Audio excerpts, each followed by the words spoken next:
মসজিদ থেকে জুতা চুরি করতো এক চোর, কিন্তু সে একদিন শুনতে পেল ওই রাজ্যের বাদশা ঘোষণা দিয়েছে যে 40 দিন 5 ওয়াক্ত নামাজ প্রথম তাকবীরের সহিত আদায় করতে পারবে বাদশা তার মেয়েকে তার সাথে বিয়ে দিবে। এটা শুনে ছেলেটি জুতা চুরি ছেড়ে দিল এবং তখন থেকে 5 ওয়াক্ত নামাজ প্রথম তাকবীরের সহিত আদায় করা শুরু করে দিল।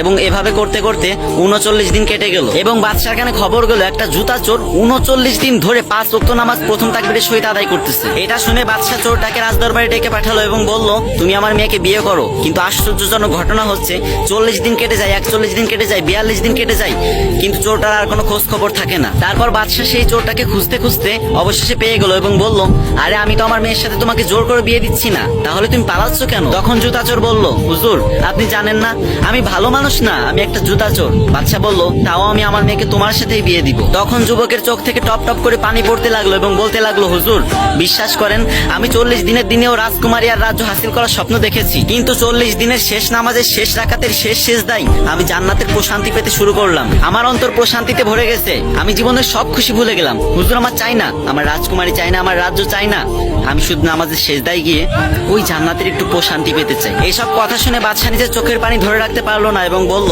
এই রাজ্যের একমাত্র যোগ্য রাজা তুমি। পরবর্তীতে সেই জুতা চোরের সাথে বাদশার মেয়ের বিয়ে হলো।